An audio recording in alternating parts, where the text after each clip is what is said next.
윤석열로 얘기를 하고 싶어요. 그 문 대통령이 반부패 협의회에서 이야기를 하는데 법무부와 검찰이 힘을 합쳐서 뭔가를 해라 이렇게. 그 화두는 인권이었단 말이에요. 그러면 법무부 장관하고 윤석열 검찰총장이 힘을 합쳐라는 말은 해석하기 나름인 것 같죠. 에이, 그건 법무부 장관 말을 따르라는 말씀이고요. 그러니까요. 그리고 대통령께서 하신 것의 방점은 고강도 개혁을 하라는 거였어요. 네. 네. 그러니까 눈치 없다는 말은 참 맞는. 네, 눈치 없는 거예요. 이 상황 정도 되면 자기 인명권 된 사람, 목줄 쥐고 있는 사람이야. 그 목줄 쥐고 있는 사람이 법을 떠나가지고 너 그만두라고 할 수도 있는 거예요. 박근혜 때처럼 바지 벗길 수도 있어요. 근데 그렇게 안 하면서 이렇게 좋게 말을 하면 사람이 바뀌어야 되잖아. 근데 전혀 안 바뀌고 있는 거죠. 지금 검찰 내에서 벌어지고 있는 한명숙 총리 뇌물 조작 사건하고 채널A 이동재 한동훈 건하고 요거 처리하는 거 보면 딱 느낌이 오지 않습니까? 그거는 그 정확하게 우리가 네이밍을 해야 되는데요.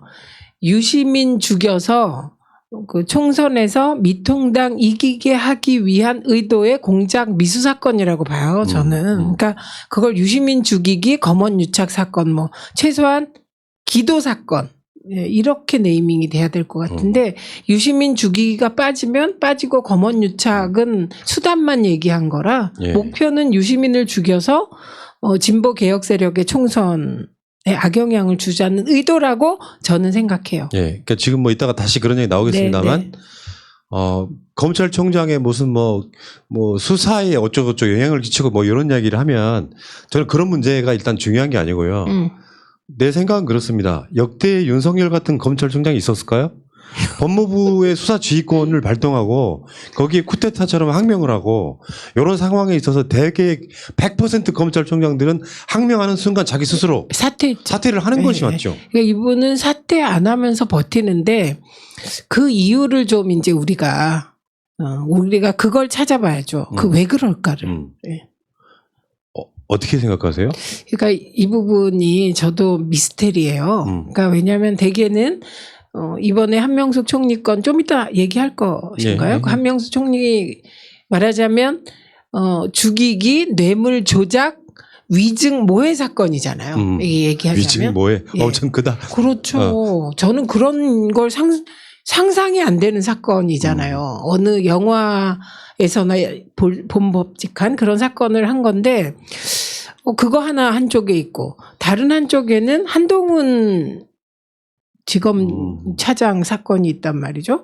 근데 이게 한동훈이란 이름이 이제 다 떠돌아다니더라고요. 그 의혹 사건인데 그러니까 이 두 사건에서 윤석열 총장이 보이는 태도는 역대 어느 검찰총장도 이런 모습은 안 보인 거예요. 그러니까 이거 한마디로 얘기하자면 수사팀의 수사 혹은 적정한 적법한 감찰을 다른 절차로 방해하고 있는 거거든요. 그러니까 뭐 수사권 보장 이런 얘기를 하는데 근데 그건 윤석열 말뿐이고. 자체가요. 네. 그러니까 다른 표현을 떠나서 인간적인 도리가 아닌 거지. 자기 임명권자한테 그렇게 부담 줬던 검찰총장이 있었냐고요. 그러니까 검찰총장은 역대 어떤 정권이었든 간에 법무부의 지휘를 받는 건 당연한 거잖아요. 네. 근데 그 지휘, 그 개통 라인에서 자기가 항명을 할 정도의 상황이라고 하면 스스로가 물론 날 걸 각오하고 항명을 하는 건데 사실은 그게 1년 전으로 돌아가야 된다고 생각해요. 윤석열이 인사권자인 대통령의 법무부 장관 임명을 사실 방해한 사건이거든요. 그렇죠. 그렇게 보면 자기가 그러니까 검찰총장의 직을 걸고 수사를 했던 거잖아요. 근데 마치 까마귀 고기를 삶아 먹은 것처럼 다 잊어버려. 이해하기 어려워. 계속해서 똑같은 짓을 반복하는 거예요. 문 대통령 속은 썩어버리는 거 아닙니까? 눈치 없으니까. 근데 대통령께서는 이번에 볼턴 회고록으로도 증명되었지만 네. 절제와 인내의 그 힘이 어마어마한 분이세요. 그러니까 공익적 목적이 상정되면 그 공익적 목적이 실현되게 하기 위하여 다 죽이고 정말 공익을 위해서 나아가시는 분 같아요. 근데 이 경우도 마찬가지인데 사실은 이거 주진우 기자한테 되게 미안한데 주진우 검사 지금 변호사 하잖아요. 깜짝 놀래네 나도. 네, 주진우 검사. 네, 맞아요. 지금 이동재 변호사. 네. 이동재 기자 변호사가 주진우 예. 변호사거든요. 네. 그런데 이 경우는 청와대 압색을 주도했던 검사예요. 그러니까 그때 청와대 압색을 주도한 게 그러면 몸은 주진우가 움직였지만 청와대 압색을 실질적으로 사인한 건 윤석열이잖아요. 그렇죠. 그것도 2번이나 청와대 압색을 시도했잖아요. 역대 이런 검찰총장이 없었다니까요. 네, 정말 특이한 어떻게 보면 케이스예요. 주권자의 우리를 무시하는 느낌이야. 이게 뭐 네. 검찰의 수사권 보장 이런 차원에 관한 문제가 아니고 인간적으로도 안 된 사람이에요. 내가 봤을 때. 정말 이해하기가 힘든 스타일이에요. 네. 네. 근데 문 대통령이 거기서 또 이 법무부 장관하고 검찰총장한테 합심해서 잘해보자. 인권 이야기를 했거든요. 근데 사실 그 인권이라고 하는 게 윤석열이 약간 그런 반항심이 있는 것 같아요. 인권 쪽에 배당하지 말아야 될 건 인권 쪽에 배당을 하고. 니들이 인권 수사하려며. 그러면서 약간 좀 반항하는 이런 느낌이 있잖아요. 그러니까 진짜. 그 이번에 이제 인권부로 2사건을 배당한 거잖아요. 검언유착 사태에 있어서 한동훈 지검 차장 건도 인권부에 처음에 배당했어요. 그리고 마찬가지로 똑같은 경로로 그 한명숙 총리 뇌물 조작 사건 위증 모해 의혹 사건. 이 건도 감찰부에서 하면 되지. 그거를 인권부로 이렇게 내려보내고 다시 그걸 추미애 장관이 감찰해라. 감찰부에서 해라. 그러니까 대검 인권부가 총괄하라. 이렇게 하는 거잖아요. 그러니까 지금 이런 식으로 절차를 복잡하게 함으로써 수사의 본질을 가리고 방해하는 이게 과연 그냥 윤석열 총장 독자적인 생각인 건지 저는 굉장히 궁금합니다. 이건 뭐 정권 차원의 문제도 사실 아니고 네. 뭐 이동재 한동훈 건이나 네. 또는 한명숙 총리 뇌물 조작 위증 모해 사건 이것도 사실은 윤석열 측근이 연관돼 있는 거지 않습니까? 네. 이런 상황에서 이렇게 수사 방해를 하면 네. 제가 요즘 주장하고 있는 게 탄핵이에요. 사실 탄핵 사유잖아요.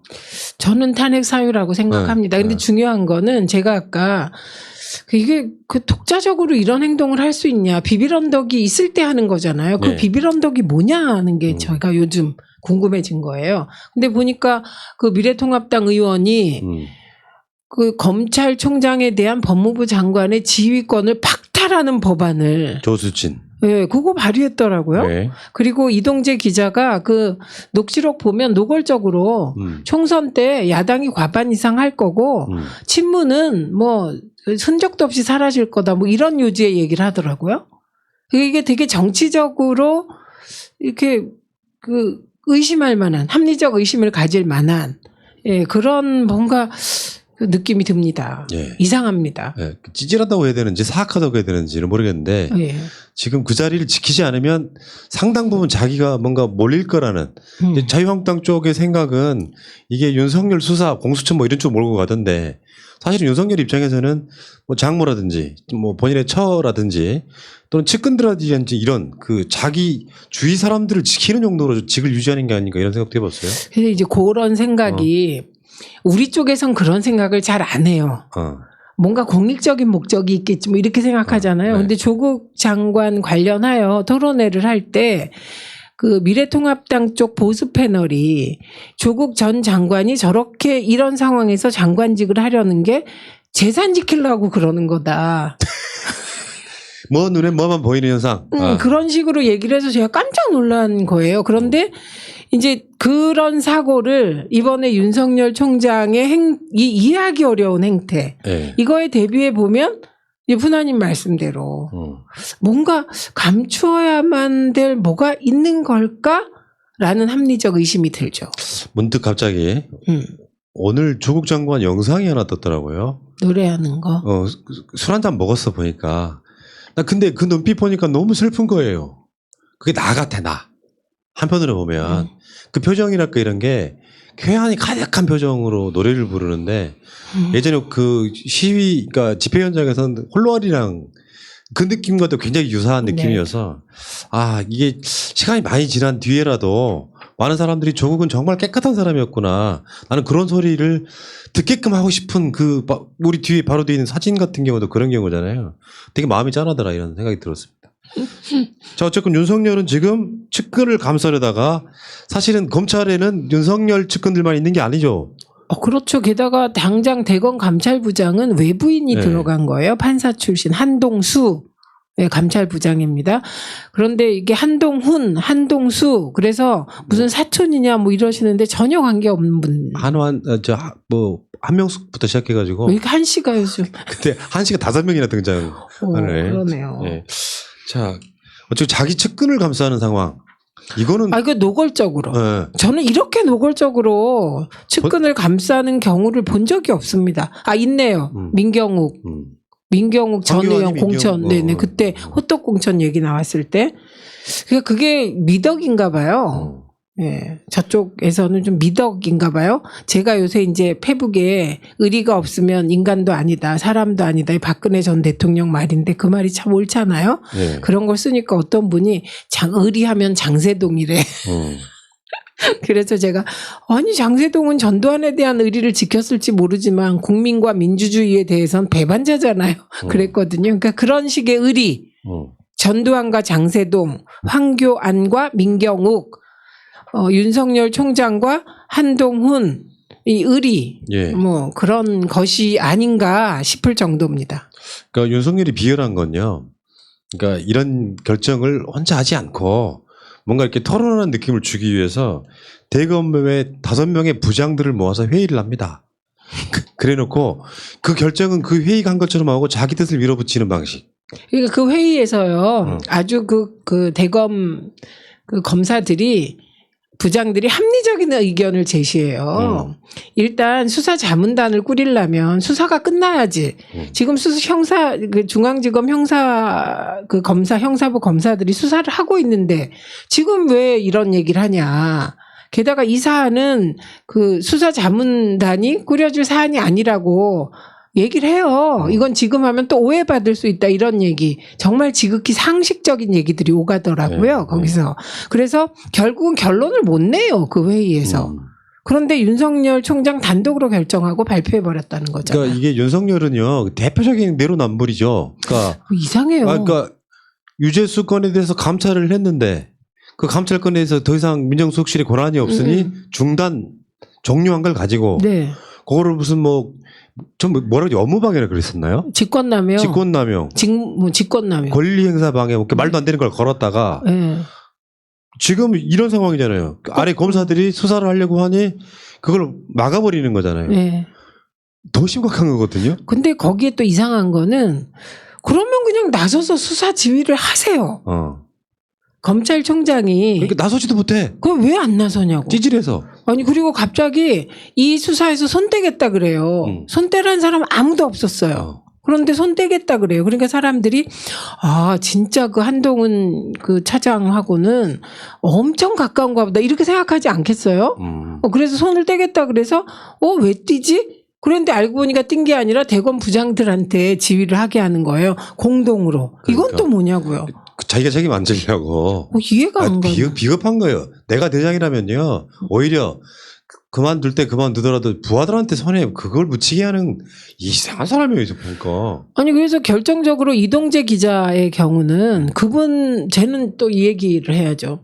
대진현 그 대학생 진보연합 소속 회원들이 오세훈 후보 그 선거 방해했다는 이유로 2명이 구속됐죠. 예. 그런데 그들은 피켓을 들 때 다 선관위에 그 사전에 그렇죠. 유권해석 받고 유권해석 받고 한 거예요. 그런데 선거 방해했다는 이유로 구속이 돼요. 그런데 이동재 기자는 정말 노골적으로 나 증거인멸했습니다. 이렇게 얘기를 하는데 왜 구속 안 돼요? 그러니까요. 이게 무슨 대한민국이 이게 뭐예요? 그러니까 요거는 유추해 보면 이동재가 한동훈과 내통한 것이 사실인 것처럼 보이잖아. 우리가 봤을 때는. 아니 내통이라는 표현을 두고 왜 내통이라 그래? 우리 정당하게 만났는데 이런 할 말 없는 거죠. 그런데 어쨌든 만난 거 사실이고요. 그다음에 그 채널A 기자 나머지 3명이 있어요. 또 이동재 외 3인. 그 3인의 휴대폰을 압수했어요. 이동재 상관들. 네. 압수했는데 그 압수된 휴대폰 안에서 한동훈과 이동재가 통화한 기록이 나왔다는 거 아닙니까? 그러니까. 그러니까 이런 상황이라는 게 그런 거죠. 이동재가 구속이 되면 한동훈을 물고 늘어질 거고 쉽게 표현해서 우리가 유추했을 때 얘네들 검언 유착 선거 개입하려고 했던 게 사실이라 보일 수밖에 없잖아요. 그러니까 우리는 그렇게 보이죠. 사실로. 그런데 이것도 또 웃기는 과정이 있었어요. 대검 인권부가 이것도 수사했었잖아요. 조사했었잖아요. 이것도 한동수 대검 감찰부장이 감찰 들어간다 우리 자료도 확보했다. 그러니까 갑자기 그 다음 날인가 윤석열 총장이 대검 인권부에다가 이 사건을 조사하라 그래요. 그래갖고 대검 인권부가 조사를 해요. 조사하고 나서 연관성을 발견하지 못했다 이렇게 끝내려고 한 걸 민원연 신미처장이 4월 7일 날 고발하고 그래서 서울중앙지검 형사부에 배당되고 그 형사부에서 6월 2일 날 그 나머지 3명의 기자의 핸드폰을 압수해 버리잖아요. 왜 압수할 수 있었게요? 영장을 집행한 이후에 윤석열 총장한테 보고했다는 거 아닙니까? 예. 그래서 일설에 따르면 윤석열 총장이 대노했다는 거예요. 그리고 그 순간 한동훈 검사가 피의자로 전환될까 말까 하는 그 시점에 6월 4일 날 나 수사해서 손댈 거야. 지휘 안 할 거야. 이렇게 한 거잖아요. 이동재가 저렇게 나오는 것도 나 구속만 시켜봐. 이거잖아요 지금. 그러니까 이제 푸나님은 그 조국 전 장관이 돈 지키려고 저런다고 했던 그 사고 패턴 금방 습득하신 거예요. 그러니까 그렇게 생각하는 거지 우리들 입장에서는. 아니 근데 우리들은 그렇게 생각이 저는 죽어도 안 되죠. 그러니까 사실은요 윤석열이 물러나는 대표적인 이유가 조국이 사실이라고 쳐. 니들이 이렇게 주장하니까. 그러면 이 상황에서 윤석열도 똑같이 물러나는 게 맞는 거죠. 그러니까요. 그러니까 지금 정말 희한하게 저는 이게 퍼뜨리면 뭐 또 여러 쟁점이 나오니까 이동재 기자가 왜 구속되지 않는지 이게 너무나 이상한 거예요. 그리고 대진년 학생들은 왜 구속되어 있어야 하냐고요. 이게 너무 이상하고 하나 더 최민희는 왜 사면이 안 되는지. 사면이 아니죠. 최민희 재판은 왜 그렇게 했어야 하는지.